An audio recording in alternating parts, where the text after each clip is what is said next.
আসসালামু আলাইকুম সবাইকে। আইটেক স্কুলের লার্ন ফার্স্ট পে লেটার সিরিজে আপনাদেরকে স্বাগতম। আজ আমরা এসএসসি ফিজিক্সের চ্যাপ্টার 3 দিয়ে শুরু করব। চ্যাপ্টারের নাম হচ্ছে বল। তো চলো শুরু করি।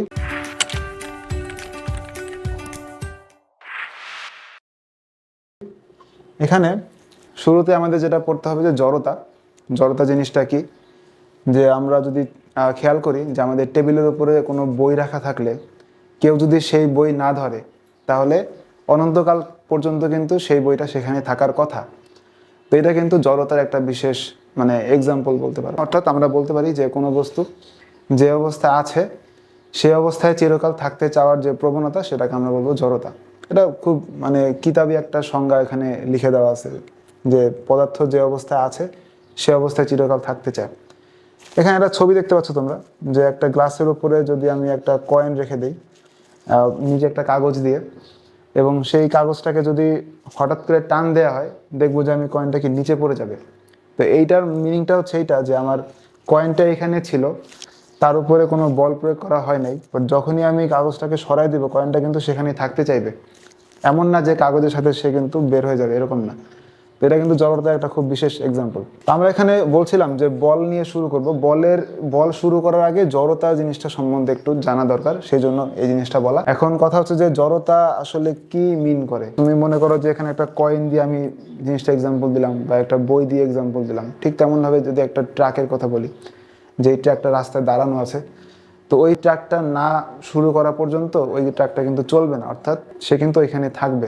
এখন এই কয়েনটাকে সরাতে তোমার যেই বল দিতে হবে ওই ট্রাকটাকে সরাতে কিন্তু সেম পরিমাণ বল দিতে হবে না, বা তার থেকে বেশি বল দেওয়া লাগবে। তো এর কারণটা হচ্ছে কি, যে এই কয়েনের ভরটা কম, ট্রাকের ভরটা বেশি। তো যে বস্তুর ভর বেশি তার জড়তাও বেশি। কাইন্ড অফ এটাকে বলতে পারো যে বস্তুর ভর কম তার জড়তা কম। তোমাকে সেই বস্তুটাকে মুভ করাতে কম এফোর্ট দেওয়া লাগবে, আর যে বস্তুর ভর বেশি তার জড়তা বেশি, তাকে মুভ করাতে তোমার বেশি এফোর্ট দেওয়া লাগবে। তো এরপরে এখানে একটা ছবি দেখতে পাচ্ছ, যে একটা কাইন্ড অফ ফার্নিচারকে কেউ একজন বল প্রয়োগ করে নিয়ে যাচ্ছে। অর্থাৎ এখানে আমরা দেখতে পাচ্ছি যে বল প্রয়োগ করতেছে না, বলের একটা টার্ম কিন্তু এখানে চলে আসে। এখানে একটা জড়বস্তু ছিল, ওই জড়বস্তুকে তুমি মুভ করার ট্রাই করতেছো একটা বিশেষ ক্রিয়ার মাধ্যমে। তো আমরা এটাই বলি যে বল তাহলে কি। বল হচ্ছে যে এমন একটা কজ।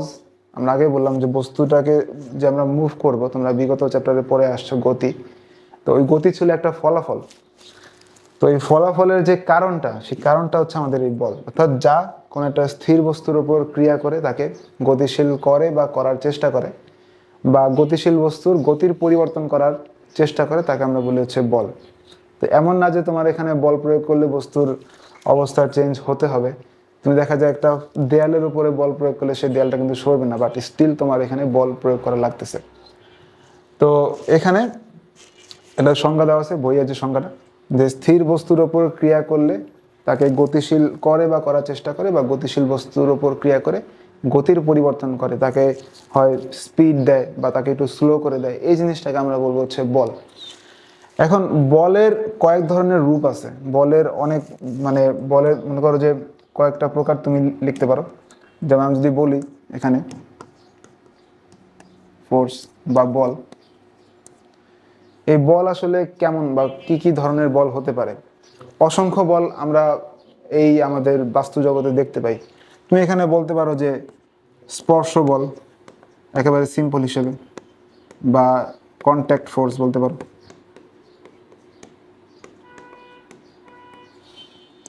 অস্পর্শ বল বলতে পারো,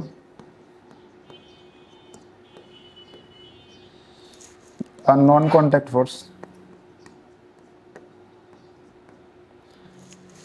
এগুলোর মধ্যে আবার দেখা যায় যে কন্ট্যাক্ট ফোর্সের মধ্যে কি কি ফোর্স থাকে, ঘর্ষণ বল থাকতে পারে, তাই না? আরো অনেক ধরনের প্রকারভেদ কিন্তু থাকে। নন কন্ট্যাক্ট ফোর্সের মধ্যে তোমার কি কি থাকে বলো? অভিকর্ষ বল থাকতে পারে,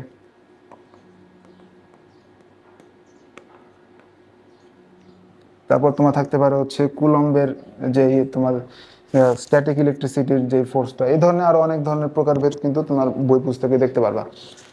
আসলে স্পেসিফিক্যালি বলা যায় না যে বল কত প্রকার। বলকে বিভিন্ন অ্যাঙ্গেলে তুমি এটাকে চিন্তা করতে পারো, বিভিন্ন ধাঁচের, এটাকে বিভিন্নভাবে এটাকে ক্লাসিফিকেশন করা যায়। তো বল যদি এক কথায় বলি, বল হচ্ছে একটা কারণ, আমাদের গতির কারণ হিসেবে আমরা এটাকে বল বলতে পারি। দেন হচ্ছে আমরা বলের কি কি বৈশিষ্ট্য, বলের বৈশিষ্ট্যের মধ্যে আমরা দেখতে পারি যে বলের দিক আছে, একটা ভেক্টর রাশি বলের বা ফোর্স, ফোর্স হচ্ছে ওয়ান কাইন্ড অফ ভেক্টর রাশি বা ভেক্টর রাশি।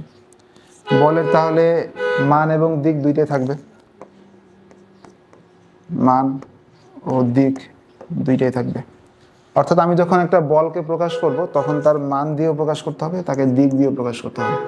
এই জিনিসটা হচ্ছে আমরা এভাবে প্রকাশ করতে পারি, মানকে মান লিখব, দেন তার সাথে দিকটাও অ্যাড করে দেব। এটা তোমরা যখন হাই লেভেলে উঠবা তখন আরো ভালোভাবে এই জিনিসটাকে এক্সপ্রেস করতে পারবা। তারপর যদি বলি যে বলের এককটা কি, বলের যে এসআই ইউনিট, সেই এসআই ইউনিট হচ্ছে আমাদের নিউটন, ক্যাপিটাল এন দিয়ে প্রকাশ করতে পারো। বা যদি মনে হয় যে সিজিএস এককে এটার আমি ইউনিটটা বের করতে চাই, তাহলে হতে পারে ডাইন। তো বলের প্রথমত হচ্ছে বল একটা ভেক্টর রাশি, অর্থাৎ মান এবং দিক থাকবে, তুমি সেটাকে কিভাবে এক্সপ্রেস করবা, মান দিয়ে প্রকাশ করবা, দেন তার সাথে দিকটা গুণ করে দিবা। এখন এই দিক নিয়ে অনেক আলোচনা আছে আমাদের হাই লেভেলে, এটা আমরা সামনে পড়াশোনা করব। এর এককটা যদি বলি নিউটন এসআই ইউনিটে, এবং সিজিএস ইউনিটে হচ্ছে তার ডাইন। তো বিষয়টা হচ্ছে এরকম, বলের যে বৈশিষ্ট্যগুলো এগুলো তোমাকে ভালো করে বুঝতে হবে। যে বলের দিক আছে, আমরা প্রথমে দেখলাম বল জোড়ায় জোড়ায় ক্রিয়া করে, অর্থাৎ আমি যদি একটা বস্তুর উপরে বল প্রযুক্ত করি তাহলে বস্তুরা আমাকে একটা কি বিপরীতমুখী বল দিবে। এটা নিয়ে সামনে আমাদের লেকচার আছে। কোনো বল একটি বস্তুতে ত্বরণ সৃষ্টি করতে পারে, আমরা একটু আগে বললাম যে এখানে একটা বস্তু যদি স্থির থাকে বা গতিশীল থাকে, যেটাই বলো, তো একটা ইউ আদিবেগ নিয়ে সে চলতেছে। এখন যদি এর উপরে একটা বল প্রযুক্ত করা হয় এফ, তাহলে দেখা যাবে যে এই বস্তুটার বেগ চেঞ্জ হয়ে গেছে। ওকে, ইউ বেগ ছিল, আমি এখানে একটা বল প্রযুক্ত করলাম, বল প্রযুক্ত করার পরে তার বেগটা হয়ে গেল ভি। তাহলে এই যে ইউ থেকে ভি হলো নির্দিষ্ট সময়ের মধ্যে, তাহলে সেখানে কিন্তু কিছুটা ত্বরণ সৃষ্টি হতে পারে। তোমরা ত্বরণের ফর্মুলা দেখছো তাই না, এ সমান V minus you by T. তো এখান থেকে আমাদের বল কোনো বস্তুতে ত্বরণের সঞ্চার করতে পারে। এখন সেটা ধনাত্মক ত্বরণও হতে পারে, অর্থাৎ তাকে সে স্পিড আপ করলো, তার গতিটা সে বাড়ায় দিল, বা ঋণাত্মক ত্বরণও হতে পারে, তার গতিটা সে কমায় দিল। কোনো বস্তুকে বল বিকৃত করতে পারে। একটা প্লাস্টিকের বোতলকে আমি যদি বল প্রয়োগ করি সেটা কি চুপসে যাবে, বিকৃত হয়ে যাবে। তো এগুলো হচ্ছে বলের একেবারে সাধারণ বৈশিষ্ট্য। এই লেকচারটা আর কি মেইনলি থিওরিটিক্যাল পার্ট নিয়ে আলোচনা করা। আমরা বলের জাস্ট কিছু আইডিয়া নিব, বল জিনিসটা কি সেটা সম্বন্ধে দেখবো, এবং জড়তা আমরা দেখলাম। খুবই সিম্পল বা ইজি একটা লেকচার, থিওরিটিক্যাল আলোচনা এখানে থাকবে। এরপর আমরা হচ্ছে বলি মৌলিক বল। আমরা দেখলাম যে বলের কিন্তু বেশ কয়েকটা প্রকারভেদ থাকে। এখানে কেউ কেউ বলে অসংখ্য বল আছে, ওরকম নির্দিষ্ট করে আসলে বলা যায় না, বাট কিছু বল আছে যেগুলো আসলে তোমার আগে থেকে ডিফাইন করতে হয়। অর্থাৎ এই বলগুলা, যে মৌলিক বল আমরা আলোচনা করব, এই বলগুলা কিন্তু অন্য কোনো বল থেকে লব্ধ না, অর্থাৎ অন্য কোনো বল থেকে এই বলগুলো আসলে পাওয়া যায় না। এগুলো হচ্ছে নিজস্ব ইউনিক যে বৈশিষ্ট্য, সেই বৈশিষ্ট্য নিয়ে তারা হচ্ছে প্রকাশ করে। এরকম 4টা মৌলিক বল আমাদের বই পুস্তকে বলা থাকে। প্রথম মৌলিক বলটা হচ্ছে মহাকর্ষ বল, দেন তাড়িৎচুম্বক, তারপরে সবল নিউক্লিয় বল, দুর্বল নিউক্লিয় বল। এই প্রত্যেকটার হচ্ছে আলোচনা আমাদের সামনে আছে। দেখো এখানে বলা আছে কি মহাকর্ষ বল। আমরা জানি কি মহাকর্ষে তোমাদের একটা চ্যাপ্টারই আছে এই বইতে, যে মহাকর্ষ বল হচ্ছে দুইটা বস্তু পরস্পরের মধ্যকার যে আকর্ষণটা, অর্থাৎ ভরের কারণে মহাবিশ্বে যে কোনো দুটি বস্তুর মধ্যকার পারস্পরিক আকর্ষণ বলকে আমরা বলি হচ্ছে মহাকর্ষ বল। অর্থাৎ এই বলটা কি নেচারটা আকর্ষণ, অর্থাৎ আকর্ষণধর্মী বল। এটা একটু খেয়াল রেখো, দুটি বস্তুর মধ্যকার পারস্পরিক আকর্ষণ বলকে আমরা মহাকর্ষ বল বলি। মহাবিশ্বের সকল বস্তুর উপর প্রযোজ্য। সকল বস্তু, আমার টেবিলের উপরে যদি কোনো বই থাকে তাহলে সেটা কি আমাদের এই টেবিল এবং এই বইয়ের মধ্যকার যে আকর্ষণ বল, সেটাও কিন্তু একটা মহাকর্ষ বল। অন্যান্য মৌলিক বলের তুলনায় এটা অনেক দুর্বল। মহাকর্ষ বলটা আমাদের যে 4টা মৌলিক বল ছিল, তাড়িৎচুম্বক বল, সবল নিউক্লিয় বল, দুর্বল নিউক্লিয় বল, এগুলোর তুলনায় দুর্বল একটা বল। কিন্তু বিশাল ভরের কারণে এর প্রভাব অনেক বেশি। যেমন গ্রহের গতি, অর্থাৎ প্রত্যেকটা গ্রহ উপগ্রহ যখন সূর্যকে কেন্দ্র করে ঘোরে তখন কিন্তু তাদের মধ্যকার যে ভরের কারণে আকর্ষণ বলটা, ওইটা কিন্তু মহাকর্ষ বল। বাট ওই যে গ্রহগুলোর ভর অনেক বেশি, এই জন্য এইটার ইফেক্টটা কিন্তু অনেক বেশি হয়। মানে বিশাল ভরের কারণে ওই বলটা অনেক বেশি দৃষ্টিগ্রাহ্য হয় আর কি। এটি একটি অস্পর্শ বল, কারণ তুমি দেখতে পাচ্ছ যে দুইটা বস্তুর মধ্যকার যে আকর্ষণ বলটা কাজ করে, অর্থাৎ আমি এখানে দাঁড়ানো আছি, আমার এবং বোর্ডের মধ্যে কি একটা আকর্ষণ বল কাজ করতেছে, তো এটা একটা অস্পর্শ বল। একটি মহাকর্ষীয় ক্ষেত্রের মাধ্যমে কাজ করে। বস্তুদ্বয়ের মধ্যে গ্র্যাভিটন নামক এক প্রকার কণার পারস্পরিক বিনিময়ের ফলে এই বলটা ক্রিয়াশীল হয়। মেনলি হচ্ছে এই টপিকগুলো হচ্ছে এমসিকিউর জন্য।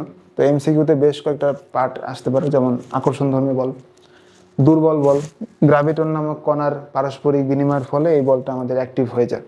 তো এই কয়েকটা ইনফরমেশন হচ্ছে তোমরা লিখবা বা মনে রাখবা, বইটা পড়বা, বইতে আরও অনেক ইনফরমেশন দেওয়া আছে। তো সেই ইনফরমেশনগুলো যাতে এমসিকিউতে আসলে পারা যায় সেরকম একটা প্রিপারেশন তোমাকে নিতে হবে। তারপরে আমরা আসি তাড়িৎ-চৌম্বক বল। তাড়িৎ-চৌম্বক বল, এখানে বুঝতে পারতেছো যে তড়িতের একটা উপস্থিতি আছে এখানে, এবং চৌম্বক দুইটারই কিন্তু একটা উপস্থিতি থাকবে। অর্থাৎ এই তড়িৎ এবং চৌম্বক দুইটা কখন আসবে? যখন দুইটা বস্তু আহিত আকারে থাকবে। অর্থাৎ আহিত কণাগুলোর মধ্যকার আকর্ষণ বা বিকর্ষণ বলকে আমরা বলবো তাড়িৎ-চৌম্বক বল। উল্লেখ্য বিষয় হচ্ছে যে মহাকর্ষ বল ছিল শুধুমাত্র আকর্ষণ বল, বাট এখানে তাড়িৎ-চৌম্বক বলটা কি আকর্ষণ বা বিকর্ষণ দুইটাই কিন্তু হতে পারে।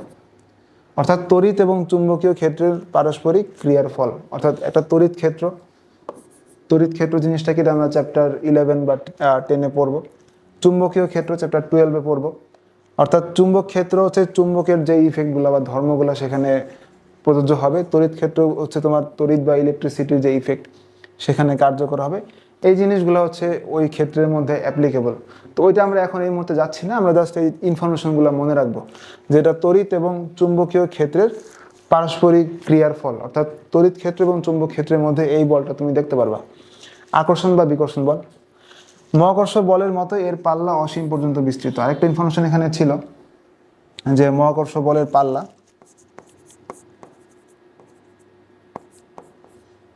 হচ্ছে অসীম পর্যন্ত। অর্থাৎ দুইটা বস্তু যদি অসীম দূরত্বেও থাকে তাদের মধ্যকার ওই আকর্ষণ বলটা কাজ করবে। তো পাল্লা হচ্ছে এখানে অসীম, এটা খেয়াল রাখো। তারপর হচ্ছে আলো এক প্রকার তাড়িৎ-চৌম্বক তরঙ্গ, যা এই বলের কারণেই তৈরি হয়। আলো নিয়ে আমাদের ডিটেলস আলোচনা আছে, যে আলো তোমার কোনো কোনো জায়গায় তরঙ্গ রূপে বলা হয়, এখানে যেমন বলা আছে আলো এক প্রকার কণা হিসেবে চিন্তা করা হয়। তো এটা আমরা পরে আলোচনা করবো, বাট যেহেতু এখানে আলোচনা করা আছে যে তাড়িৎ-চৌম্বক তরঙ্গ আলো এক ধরনের, তো ওই তাড়িৎ-চৌম্বক তরঙ্গের মধ্যেও কি এই তাড়িৎ-চৌম্বক বলটা অ্যাক্টিভ থাকে। বস্তুদ্বয়ের মধ্যে ফোটন নামক এক প্রকার ভরহীন এবং আধানহীন কণার পারস্পরিক বিনিময় দ্বারা এই বলটা ক্রিয়াশীল হয়। তো কিছু কমন ক্যারেক্টারিস্টিক্স বা নামগুলো হচ্ছে আমরা এখান থেকে জানবো। মহাকর্ষ বলে কি ছিল? গ্র্যাভিটন। তাড়িৎ-চৌম্বক বলে কি আছে এখন এখানে? ফোটন। এখন আমরা দেখবো সবল নিউক্লিয় বল। প্রথমে গেল মহাকর্ষ বল, তাড়িৎ-চৌম্বক বল, এখন সবল নিউক্লিয় বল। যে পরমাণু নিউক্লিয়াস এই নিউক্লিয় উপাদান সমূহকে একত্রে আবদ্ধ রাখে। নিউক্লিয় উপাদান সমূহ কি কি আছে? আমরা জানি যে সেখানে প্রোটন আছে, সেখানে নিউট্রন আছে। তো নিউক্লিয়াসের মধ্যে নিউক্লিয় উপাদান সমূহই থাকবে, তাই না? প্রোটন এবং নিউট্রন, এগুলাকে আবদ্ধ রাখে যেই শক্তিশালী বল তাকে বলি সবল নিউক্লিয় বল। অর্থাৎ তাড়িৎ-চৌম্বক বল এবং মহাকর্ষ বল এই দুইটার তুলনায় কিন্তু এটা কিন্তু অনেক বেশি শক্তিশালী। এখানে প্রশ্ন আসতে পারে অনেকের মধ্যে যে আমরা যখন একটা নিউক্লিয়াস চিন্তা করি, এর মধ্যে প্রোটন আছে এবং নিউট্রন আছে। তো এই প্রোটন তো আমাদের ধনাত্মক চার্জযুক্ত, তাহলে অনেকগুলার প্রোটন যখন থাকবে তো সমধর্মী চার্জ পরস্পরকে বিকর্ষণ করে, কিন্তু তারপরেও কিন্তু তারা একই জায়গার মধ্যে আবদ্ধ অবস্থায় আছে বিকজ অফ সবল নিউক্লিয় বল। অর্থাৎ সবল নিউক্লিয় বল হচ্ছে এই যে নিউক্লিয় উপাদান সমূহকে তারা একসাথে আবদ্ধ করে রাখে। তড়িৎ চুম্বকীয় বলের তুলনায় প্রায় 100 গুণ বেশি শক্তিশালী, অনেক বেশি এটা শক্তিশালী একটা বল, স্ট্রং ফোর্স। এই বলটি অত্যন্ত স্বল্প পাল্লার। তো পাল্লা মানে জিনিসটা তো এখন ক্লিয়ার হওয়ার কথা, যে আমাদের অল্প জায়গার মধ্যে কিন্তু এই সবল নিউক্লিয় বলটা কার্যকর। ওই তাড়িৎচুম্বক বল বা আমাদের মহাকর্ষীয় বল এগুলো কিন্তু পাল্লা অসীম, মানে দুইটা বস্তুকে আমি অসীম দূরত্ব যদি নিয়ে যাই তারপরেও কিন্তু এদের মধ্যকার একটা বল কার্যকর থাকবে। বাট এই সবল নিউক্লিয় বল কিন্তু পাল্লা খুব ছোট, অর্থাৎ অল্প জায়গার মধ্যেই কেবলমাত্র এরা কি কার্যকর। যদি এদের মধ্যকার দূরত্বটা বেশি হয়ে যায় তখন কিন্তু আর এই বলটা কাজ করবে না।